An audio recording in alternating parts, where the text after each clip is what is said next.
Hi. I don't feel real, and I guess you probably don't either. That's most likely why you clicked on this video.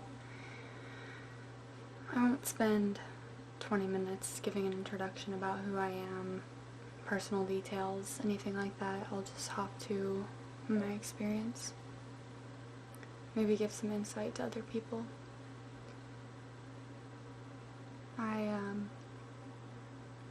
I've been dealing with derealization since, it seems like forever, you know? When you're looped into it, it's like an abyss. You can't even remember what it felt like to be anything else. Ultimately though, I'd say it's been about 5 years.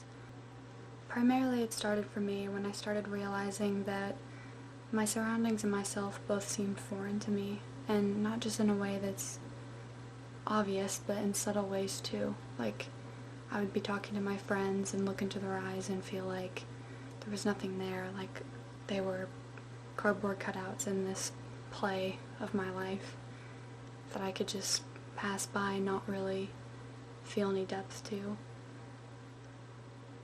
And that's obviously really painful because you don't want to feel disconnected from anyone, especially yourself. But it got worse, it progressed, and when coupled with bipolar type 2, it's a pretty hectic mixture. When coupled with anything, it's hard, but my experience has been with bipolar 2. And I'd say that the most persistent symptom for me is waking up from dreams every morning. And even if I don't remember them, it feels like I did.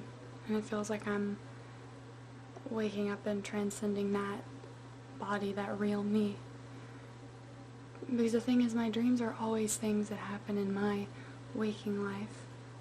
You know, like school, work, family, friends. Everybody's the same character, the same stage setup, the same everything. And that's what's the most troubling, because I could deal with it if it was me playing Veronica, who is the star of the soccer team, and sometimes she fights villains in her dreams, or even if I just saw different colors in my dreams. But instead I'm seeing me, my daily life, acted out in a parallel universe with different outcomes, and it's really difficult to discern what's real and what's not when you just keep seeing the same juxtaposition in your head.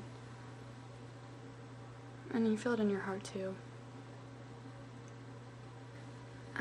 So basically it's kind of an idea that the only way I will ever know what is reality is if I die.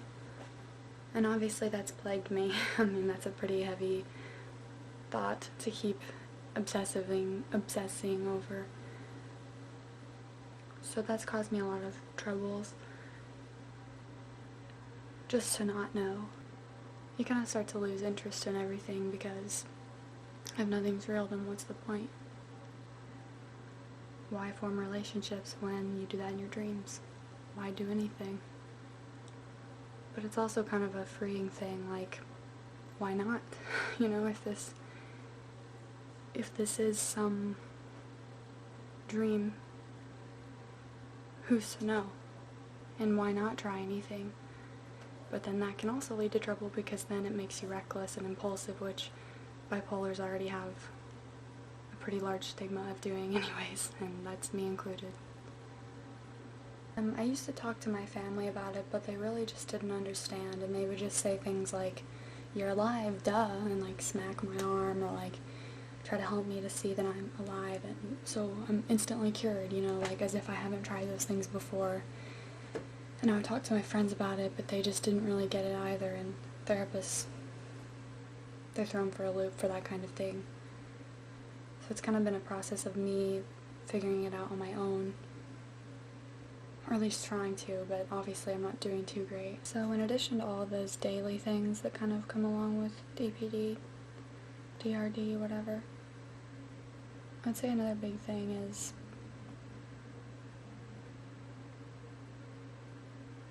I guess the delusions and the paranoia, because when you don't know what's real and what's not, it's really easy to get sucked into any sort of idea.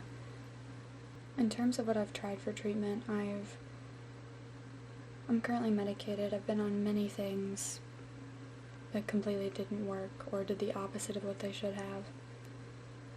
But at the moment, Lamictal and Wellbutrin, which Lamictal is a mood stabilizer and Wellbutrin is a stimulating antidepressant, but it's not an SSRI because those make bipolar people kind of go off the deep end in most instances just due to the neurochemical balance. I'm not a doctor, I just have heard these things many times, but I'm not really sure that I would recommend that for the first line of therapeutic efforts, just because, you know, there's only so much medication can do in such a perceptual disorder. I think that it's more important to try to stay mindful and take notes and do little cues throughout the day so that you just kind of remind yourself that you're grounded and that you're here and you're present. But other than that, that's kind of the only tips, if those are even tips, that I would have to anyone dealing with this as well. So anyway, that's probably it for this first video. My best wishes to everyone who's dealing with these problems. I know that they're incredibly difficult and pervasive, and just leave any comments if you think that I should talk about certain things, or message me, or anything.